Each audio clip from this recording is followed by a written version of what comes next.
you are going to read about the use of wood in this class. You have read about the various types of models in the previous video, and in this video I will talk about the use of wood. Wood is used diversely in many sentences. Sometimes it is used as past refusal, sometimes as a polite request, and various in other various forms. Let's see about their uses. Use of wood. सबसे पहले अगर हम बात करें would के इस्तेमाल का, तो सबसे पहले आता है पास्ट रिफ्यूजल के बारे में। पास्ट रिफ्यूजल इनका पास्ट यानी कि बीता आपको मालूम है, समझ में आ रहा होगा। अगर कोई प्लान जैसे कि होता है ना कि हम पास्ट में अच्छा ये प्लान कर रहे होते हैं, लेकिन वो जो है इनकार कर जाता है, ठीक है, तो वो प्लान स्टॉप हो जाता है। Suppose there is a boy, ठीक है, there is a husband who wants to divorce his wife in the past form, not in present, जो अपने मतलब पत्नी को डाइवोर्स देना चाहता था, लेकिन उसकी पत्नी बार बार इनकार कर देती थी। ये तो यही हुआ पास्ट रिफ्यूजल। अगर हम इसको सेंटेंस बनाए तो कैसे बनाएंगे?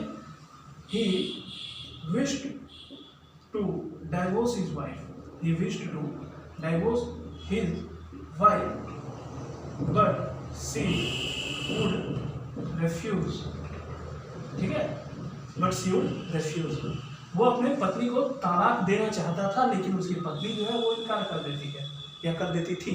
तो यहाँ पे देखो कि ये एक ऐसा प्लान है, ये एक ऐसी चाहत थी जो पास्ट का था, और इसमें जो है वो दूसरा पर्सन जो है वो उसको इनकार कर दे रहा है। तो in the form of past refusal we use would.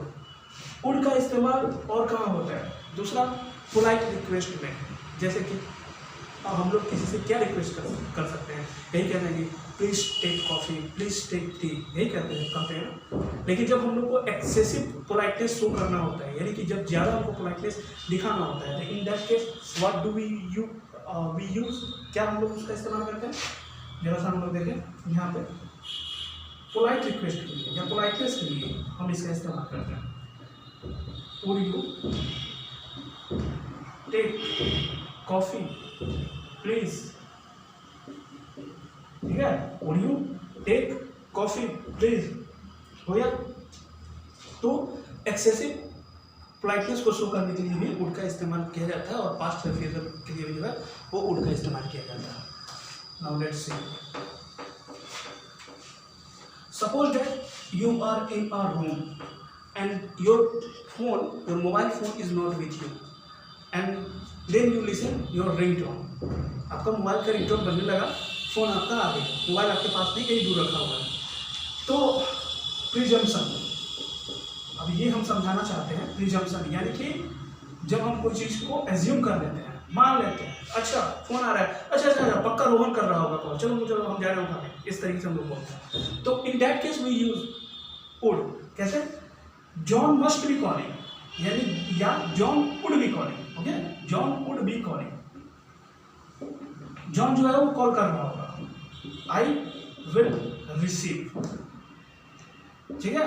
यहाँ देखिए यूज किए नहीं वुड का, किसके लिए? तो प्रिजम्पशन के लिए जो है वो हम इसका इस्तेमाल करते हैं। और कहाँ पे वुड का इस्तेमाल किया जाता है? वुड का इस्तेमाल बहुत कॉमन यूज होता है when we change direct speech into indirect speech. If will comes in reported speech, then will got change into what? Would. Will जो है वो चेंज हो जाएगा वुड में। चलिए हम इसका एक उदाहरण लेते हैं। डायरेक्ट से इनडायरेक्ट या डायरेक्ट से इनडायरेक्ट में जब चेंज करते हैं, और हम लोग अगर सीधी भाषा में कहें तो इनडायरेक्ट स्पीच, इनडायरेक्ट स्पीच में हम लोग जो है वो वुड का इस्तेमाल करते हैं। जैसे कि she told me that she would not go there, she would not go there. तो यहाँ देखिए शी टोल्ड मी दैट, चूंकि ये पास्ट में है, that's why we have used would. अगर पास्ट में नहीं होता तो हम लोग जो है वो वुड का इस्तेमाल नहीं करते, विल का इस्तेमाल करते हैं, ठीक है। ये पास्ट में है, that's why we have used would. हम लोग पढ़े हैं ना कि जब रिपोर्टेड स्पीच जो है वो प्रेजेंट में हो या फ्यूचर में हो, अगर रिपोर्टेड वर्ब जो है हमारा पास्ट में होता है तो वो जो है वो पास्ट में ही चेंज हो जाता है। We have learn it about. तो हम लोग कह सकते हैं कि इनडायरेक्ट स्पीच में जो है वो हम लोग उनका इस्तेमाल करते हैं। Conditional sentence, now we will talk about the conditional sentence. अगर मैं चिड़िया होता तो मैं दूर आसमान में जो है वो उड़ता। यानी ये सब ऐसा जो है जिसमें कंडीशन शो करता है। अगर मैं प्रधानमंत्री होता तो मैं ये करता। वास्तव में है नहीं कुछ, but just imagine, just putting condition. Okay, in that case we use would. और कंडीशनल सेंटेंस का फॉर्म 3 प्रकार का होता है, जिसमें हम लोग मात्र सेकेंड और थर्ड फॉर्म के बारे में बात करेंगे, उसके स्ट्रक्चर के बारे में बात करेंगे। क्योंकि जो पहला फॉर्म होता है उसमें वुड का इस्तेमाल नहीं होता है। In first form I am just going to introduce you. In the first form एक तरफ जो है वो इस्तेमाल होता है प्रेजेंट इंडेफिनिट का, और एक तरफ सिंपल फ्यूचर टेंस का इस्तेमाल होता है। नाउ लेट्स सी, देखते हैं हम लोग। चलिए हम इसके फॉर्म के बारे में बात कर रहे हैं। जब हमारा इफ प्लस क्या हो, पास्ट इंडेफिनिट हो।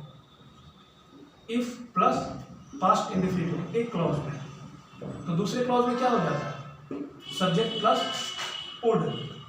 Subject plus would plus verb का पहला फॉर्म। Example, if I were a bird. If I were a bird, यहाँ पे देखिए इफ के साथ जो है वो आया है ना past indefinite. If I were a bird, तो यहाँ पे हम लोग क्या लिखते हैं, फिर I would fly high in the sky, या सीधे हम यही तक रहने देते हैं, I would fly high in the sky. अब इसी का एक फॉर्म ये भी हो जाता है, अगर if plus subject plus had plus verb 3 होता है तो अदर क्लॉज में जो है वो वुड हैव का प्रयोग करते हैं और वर्ब का तीसरा फॉर्म का इस्तेमाल करते हैं। अगर हम इसको जरा सा चेंज कर देते हैं, वो भी कंडीशनल का ही एक भाग है, that two is the part of conditional. यहाँ पे अगर हम लोग देखते हैं जरा सा, अगर if plus subject plus had plus verb का तीसरा फॉर्म, तो इधर subject plus would have plus verb का तीसरा form. If I had known this I would not come, I would not have come.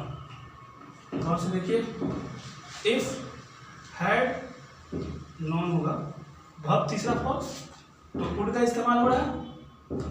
देख रहे हैं सेकेंड वाले क्लॉज में वुड का इस्तेमाल हो रहा है, तो वुड का इस्तेमाल जो है वो हम लोग यहाँ पे जो है वो कर सकते हैं।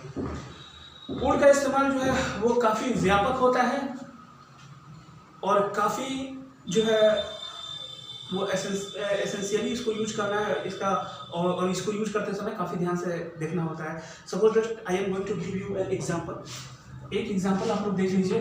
अब बहुत सारा बच्चा पूछता है कि अच्छा एक बार बताइए सर, कि हमको कभी कभी लगता है कि यहाँ पे सर भी होगा। I am not talking about would this time, I am talking about the models. When 2 models are given you have to choose one of them. तो किस तरीके से हम लोग चूज करेंगे, तो हमारे अंदर में ये चीज़ होता है, अच्छा सर यहाँ पे तो वुड भी सही लग रहा है और विल भी सही लग रहा है, सर यहाँ पे जो है शैल भी सही लग रहा है, मस्ट भी सही लग रहा है, शुड भी सही लग रहा है। Then what do we use in that case, we use what, that we use that model which is most appropriate in that sentence। ठीक है, जैसे we dash exercise daily। ठीक है, तो यहाँ पे ऑप्शन है आपके पास should या must। क्या यूज कीजिएगा, क्या यूज कीजिएगा? should अगर कहीं लिखा रहेगा we should exercise daily, that is not incorrect, वो भी गलत नहीं है।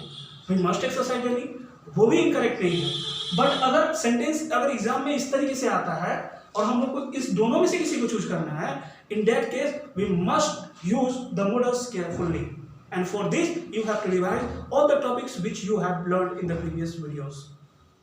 Now the use of one video, one thing which has been left, उसके बारे में बात कर देते हैं।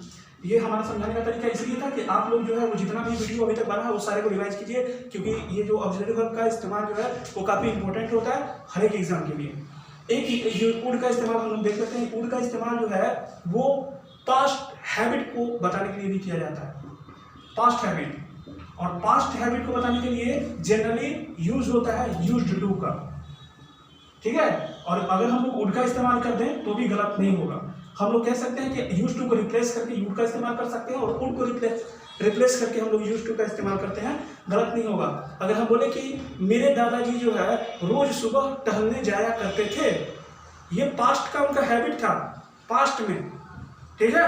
इन that case we use to, Mahatma Gandhi, जैसे Mahatma Gandhi use to fight for the freedom of our country, अगर ऐसे बोले तो वो भी गलत नहीं है। अगर हम यहाँ पे बोले Mahatma Gandhi would fight for his country, तो ये भी गलत नहीं है। मीन्स व्हाट, कि अगर कोई पास्ट हैबिट है उसको अगर हम लोग को शो करना है, in that case we also use to और on. Okay, this is enough for today. Good day all of you, and your homework will be to revise it, and thank you.